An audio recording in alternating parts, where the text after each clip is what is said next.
Hey guys, Harvey from Echo here with another tutorial for Bass Gorilla, and in this video I'm going to show you how to get started in Ableton Live 10. Just remember, if you want to download the Ableton project from this video, click the link in the video description, and also don't forget to subscribe to our channel and hit the bell icon to get notified when we release new videos. So let's get into it. So once you load up Ableton, this is the default screen that it comes up with. So you see various different things. If you haven't seen Ableton before, I'd get used to seeing this view. But what we're going to do before we get into making any music, we're going to go into the basic setup so you can actually start making music, because it's the first step before the music. So how we're going to do that is we're going to go all the way up to where it says live at the top here and then press preferences. Now that's also if you press command and comma. But we're just going to do it the manual way today. So you come up with this preferences window here. Now it automatically goes to audio, and this is perfect because this is the one we want. So on audio, you've got your driver type, input device, and output device. Now your driver type is basically what drivers you'll be using to power Ableton. We're going to be using core audio, so the driver's installed in the computer, so it's nothing external. And then audio input and audio output devices. So input is basically any sound you're putting into Ableton, and output is basically how you're going to be hearing the results, so how you're going to be hearing it output, essentially. Now by default, I believe if you don't have a sound card, it automatically sets it on built-in microphones. If you just click this drop-down menu, you can just click that or click no device whatsoever. I'm going to keep it on this one, which is my desired one, and you've also got your output device. Now you can choose any that you want. Usually it comes in with built-in output, and that's basically the output that's coming out of your computer from the headphone jack. Or if you haven't got your headphone jack plugged in, it'll just be the speakers. So once you've got that all configured, and that's all good to go, and you've got the correct sound card, then you've got these down here. However, these for the moment aren't too important, but they're worth knowing when you get a bit further into the production stage and you'll be using a lot more CPU. So also, if you want to change anything else in this, you can go up to the top and click look and feel. You can also change how zoomed in you are. So I'm just going to put that back to 125. You can change what color. This is all, not necessary to the music making process whatsoever, unless you feel like you need to have a brighter theme than really dark. That's up to you completely. Okay, so that's with the preferences. Now the way that I test you can hear it is if you just put the click on up here. So you press these two dots here and then just press play,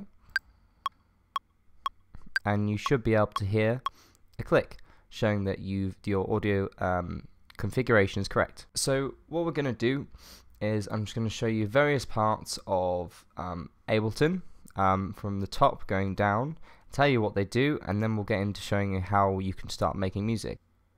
So at the top here you've got like the BPM bar, I guess, whatever you would like to call it, and this is showing various things to do with the rhythm, BPM, how fast slow the Ableton project will be. So this is the overall Ableton project BPM. So start from left to right, you've got link. Now basically what link does is not necessary at all, but if you have any external devices such as an iPad or so that will be using something that you want to connect with over Wi-Fi, you can use link, and it links the two what's called clocks. Now basically you have a master and you have a slave. So if you, for example, you want to control the BPM on an app you have on your iPad, from your iPad about this Ableton, you would click link and you'd make sure that the master clock is the iPad. Now that's a bit too technical, but that's, if you want to know more about it, I'd recommend looking up the link button. Now tap button is as simple as if you've got a rhythm that you want to work with in Ableton, but you can only click it through. You can just keep clicking it until you get to what you want. So apparently I was thinking more of 114 BPM.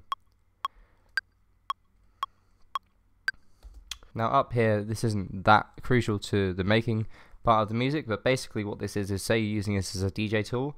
This is essentially a nudge, so it slightly decreases the speed of the tune just for that click and slightly increases it, so you can get more in time with external music that you're playing. Now this here is what's called your time signature. And basically what it means is, not going too in-depth into music theory, you've got your 4 beats and how many beats to make a beat. So what this is basically saying is in each bar there is 4 beats, so we can count that if we just press play. 1, 2, 3, 4, 2, 2, 3. So it restarts itself there. 1, 2, 3, 4. So say for example we set this to 6. 1, 2, 3, 4, 5, 6, 2, 2, 3, 4, 5, 6, and so on and so on. And as you guessed it, this is the metronome. You've also got here on the right the quantization bar, and basically what this means is whenever you're recording or putting any MIDI notes in, which we'll get to later, it automatically this is what it automatically will quantize to, so it's quantizing to 1 bar. Just maybe put a little lower, so like a quarter note or something. So that's the BPM bar. We're just going to move across here to the transport bar. Now I'm not going to show you every single one of these because not all of them are necessary. However, it's good to know every single one in the future if any problems occur, so you know how to conclude them and how to solve them. So far this button we've got here is known as the follow button, and basically what this does is if I go into the other view of Ableton, which you won't have seen yet, this view here, which is called the arrangement view, basically what you can do here is if I just zoom in a lot more, if I just press play, you can see it's playing. The screen's not moving with it. If I press the follow button, what's going to happen here is the screen will eventually be following the marker, as you can see, and if I click off it, it leaves it alone. Next along here you've got the arrangement position, and basically what this is almost like coordinates as to where you are in the song, in accordance to the bar length. Next you've got your play, stop and record, and play is pretty simple. Stop, as you can tell. Now you can control both of these by just pressing the space bar. Then also you've got the record button. So what this is doing here is recording out a big block of nothing because we didn't actually put anything in there. So if I just get rid of this now. So going on from that, I'm not going to go too in depth any further. You've also got the looping section here. Press loop. Bring this over here. Basically what this will do here is when I press play, just loop it, you can see it's looped and gone back to the start of bar 1. With this, if I turn this off, it's left the region. So that's really useful if you just want to kind of work on one section of a song. So next we're going to go down to MIDI and audio tracks. Now by default I'm just going to go back into the other view, into what's called session view. By default you already have 2 MIDI tracks and 2 audio tracks. I wouldn't say that, depending on what sort of music you're making, you probably want more tracks than this, but this is good to start off with to show you the difference. Now a MIDI track, fairly simple I guess, the way to describe it, a MIDI track is not the sound, but it's almost the body to play the sound. So kind of like a trumpet, say an audio track is the sound, so an audio track is the actual sound of the trumpet, whereas the MIDI track is the actual trumpet itself, so the brass mechanisms that make the sound. So basically we're gonna I'll show you the difference between how you use a MIDI track and how you use an audio track. Now an audio track's fairly easier. So what I'm going to do is just get a random sound coming in. So if I just go to samples on the left hand side here. So what I'll show you is the difference between an audio track and a MIDI track and how they're used. Before I get into that, I'm just going to show you this section on the left here. Now this is the browser window. So here you've got loads of different categories and subcategories for those categories. So in Ableton 10 now, you now have sounds and drums, and it's all a bit easier to find. So you've got the sounds, which is essentially the different instruments and instrumentation you can use, the different drum kits, the instruments, audio effects to use, which are really, really good. MIDI effects also, which is really useful. Also, it's more integrated for Max for Live, and also shows you the plugins that you're using. As you can see, these are my plugins. Also clips and samples. So the samples section just here, this is just all random samples I believe, so I'm just going to drag one of these out quickly. So we've got this audio file here. I think this is actually from a tune I made a while ago. Must have been a bounce. So what I'm going to do is I'm just going to drag this onto one of these blocks here underneath audio 3. Now if I just press play, nothing happens. Because what's happening here is this audio track essentially holds this audio clip, which you can hear from here. Except it's done something quite unique with it. So we're at a BPM of 114. Now that, I believe, was just from memory, I believe it was about in the 170 region, so nowhere near 114. So what it does automatically when you import a sound onto an audio channel, it automatically does something called warping it. So this is what it sounds like. The way to play it is you press this button here. So I just put the click track on, see how that sounds.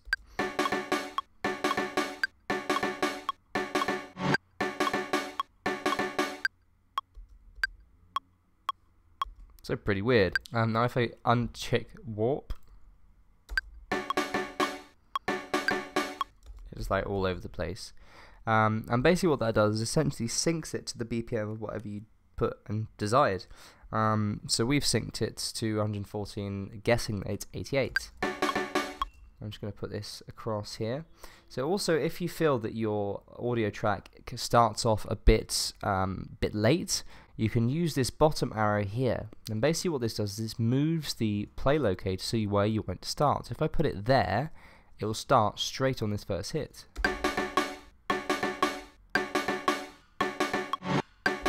Maybe I want to put a bit back. Also, you may have seen me doing this a bit before, but sometimes when you hover over the top bar of a region, it comes up with a little magnifying glass, and if you hold click and then pull down, it actually zooms in. And you can zoom in really, really far into the audio file. As you can see, that just becomes little lines. So we zoom all the way out. And that's really useful to get more of an understanding of what the waveform looks like. So I'm not going to go into this too much, but you've also got the individual gain of a sample. Also got the pitch. So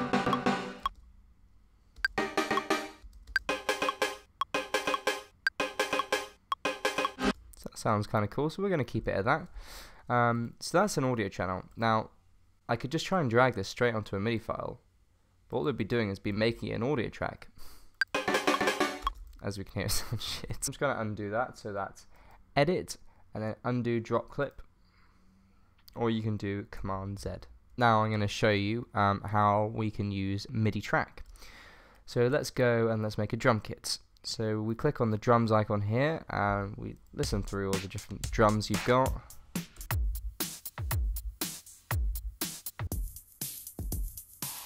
Kind of like that one, it's quite cool. So all we're doing is just double clicking on that, and it automatically brings it into the MIDI track. Or alternatively, so let's undo, you can just drag it onto the MIDI track.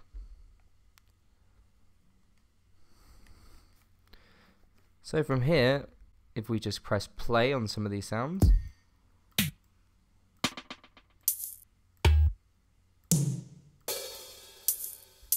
you can hear all these different sounds of the drums that you can use. Now you've also got this section here which gives you a bit more control over the overall harmonics and sound of the drum kit. But for the moment I'm just going to show you how we can use the drums in this. So you've got all these different sounds like this.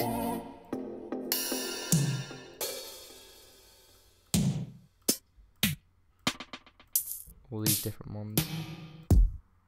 Now the way you actually make an arrangement of these drums so they can be played is you have to make something called a MIDI clip. Now an easy way to do this in this view is if you double click this region here, it comes up with this small little box down here, so we're just going to drag this up. Now here you can see the different names of the different drums that we've got. So if we just click this little icon here, and basically what this is a little pair of headphones, and what this means is that you can just click on one of the sounds and hear what it sounds like. So let's just go for the kick. Let's make it quite a solid kick for the moment. So just turn this one off. So what we can do here with this, we can press the 3 button, which essentially is turning the sound off, or we could adjust the volume fader. For the moment I'm just going to turn the sound off, and we'll just play this. Maybe kick on each one.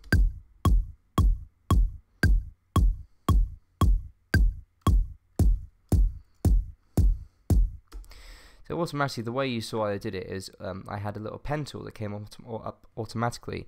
Now you don't usually have that. Now the way you can click on that is you click the pen tool at the top here, and you've just got the normal mouse. You know, you can see you can actually select and highlight things. So for example, if we want to drag this out, you could do it from there. Also, a useful key command to learn from this MIDI clipping is Command D, which is duplicate. So that's really useful. So let's maybe like make it a bit more interesting.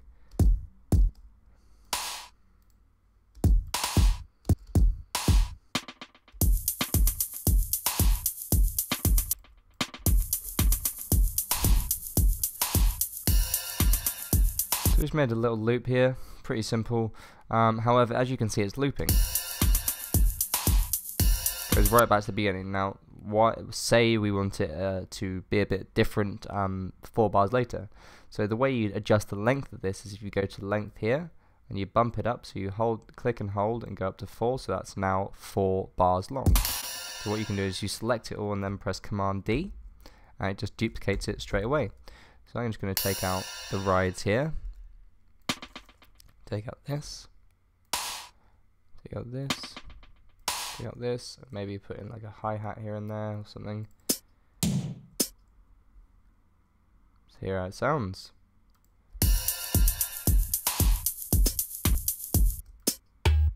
Oh, so we've got a little MIDI clip here. Now remember, this is being a MIDI clip, you can also make another MIDI clip to say as like a fill or something. So let's just make a little one here. So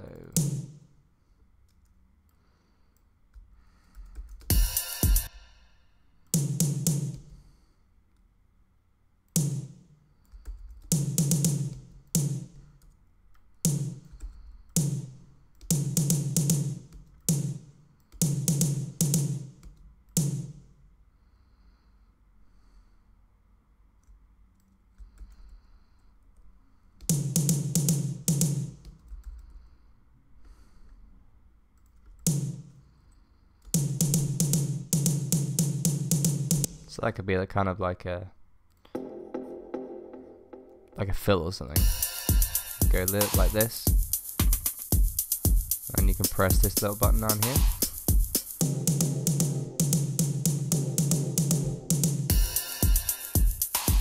And go straight back into it. Remember also, we can play it with this. Didn't set it down there, set that up here.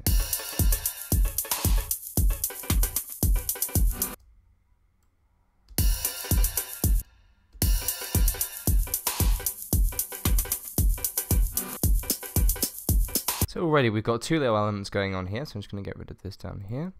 So we've got 2 little elements going on. The first one is this little audio sample, and the second one is the drum kit. Now I've shown you how you use a MIDI. I've shown you how you use a MIDI track. Let's use a MIDI track to make a bass line or something. So if we go down to sounds and then go to bass, you've got all the different bass lines we can use.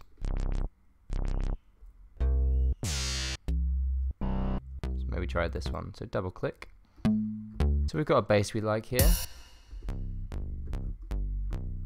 Sounds like this. So let's just go in and make a new MIDI clip. So double click on that. Make it a really sort of deep bass. So maybe put so this S button down here basically means solo.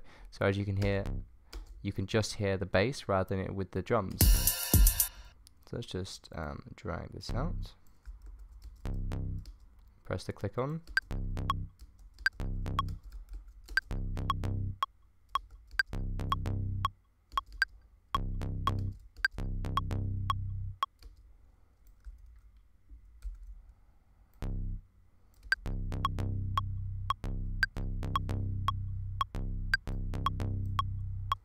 Kind of cool. So we'll listen with the drums.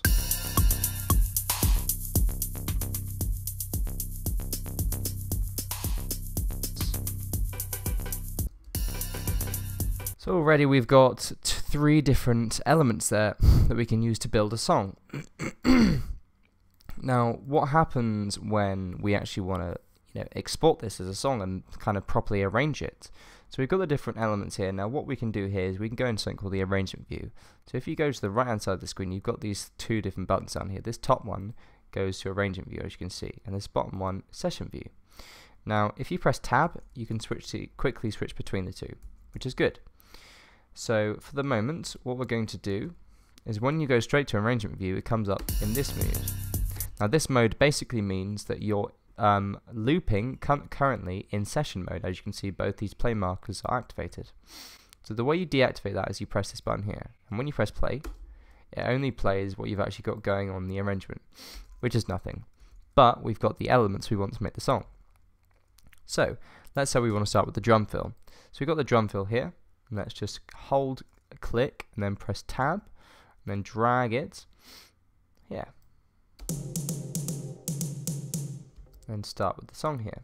So if I go back and do the same thing again.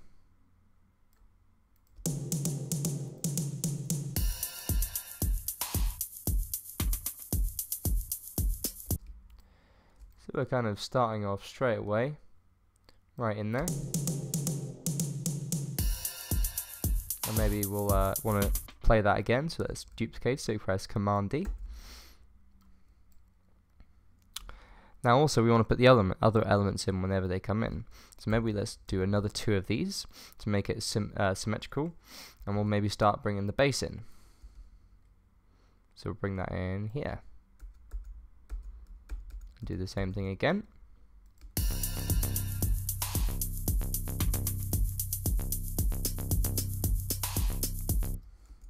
And then maybe eventually we want to bring this thingy in. Now as you can see, this doesn't look like a MIDI clip because we didn't put it in, it's only an audio file. So once you drag this in, it literally just looks straight like this. So you can see the audio. So what we want to do here is first of all make sure it's warped, which it is. Now as you can see, mine cuts off a bit short at the end here because I've started it a bit late, which is fine. So all I'm going to do is just make sure I highlight the region instead of just clicking the bar, highlight the region and just press duplicate. Cool. So now what we've got here is this. So what happens here is basically it goes into the bass line.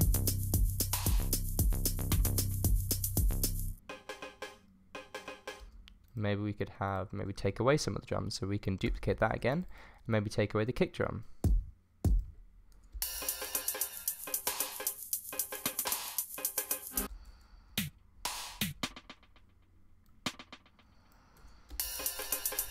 Let me bring it in a bit more here.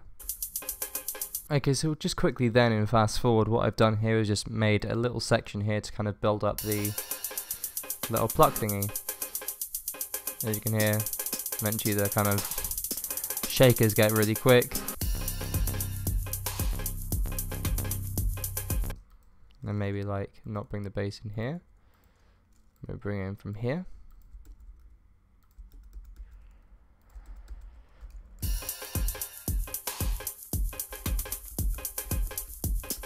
As you can see from here, we've already kind of got like a main section here. Maybe we just want to duplicate it again. And then maybe from here we can eventually start bringing stuff away. So let's do it again.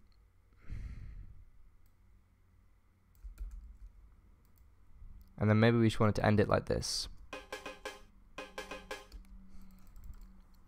So we've got an arrangement here already.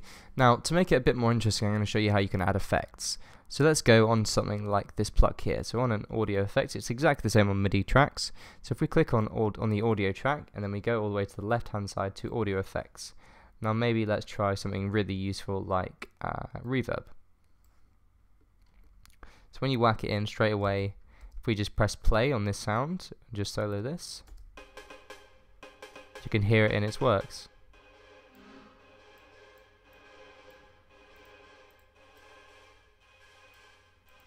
I'll just play around the settings just a bit.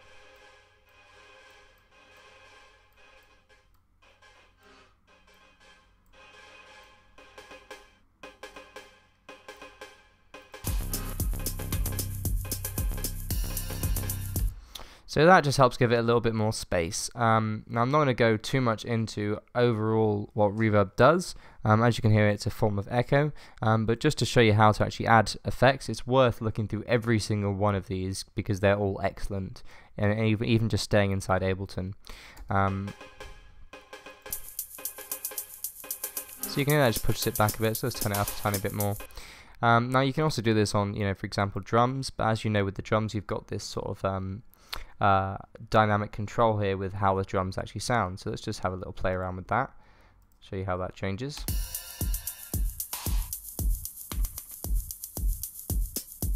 Make it up a bit. So you could actually automate that maybe.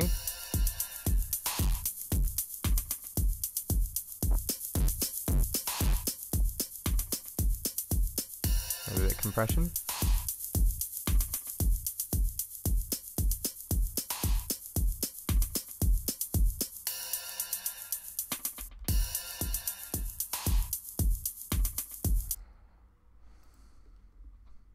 There we go.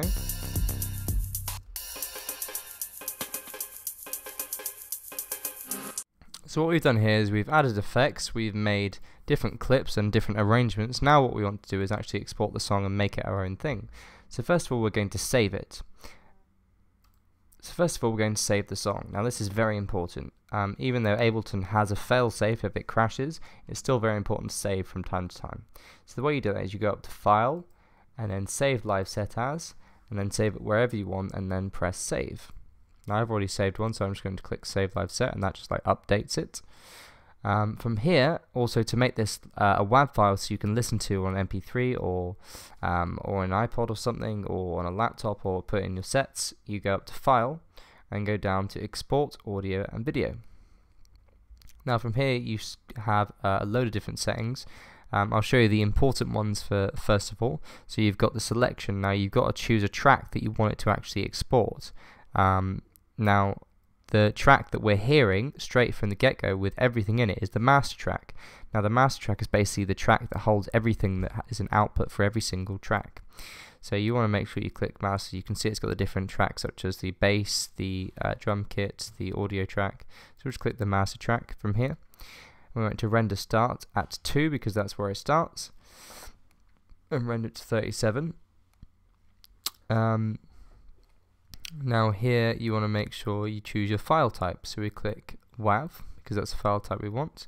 Maybe we'll do 24-bit depth. No dithering. This is only for mastering if you want to know about that. So you can do an MP3 as well. And you can also upload straight to SoundCloud, but I wouldn't recommend it.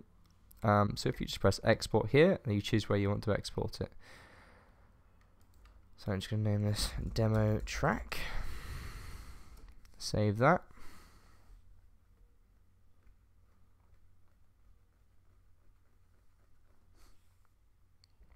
Okay, now so if we go and find that file. Oh, that's loud. So if I just drag this file in to show you.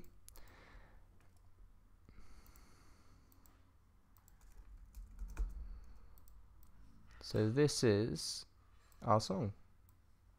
If I just solo this.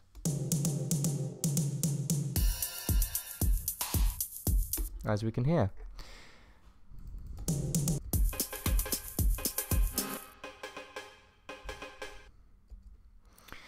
Now the way I did that was just literally drag the track into Ableton.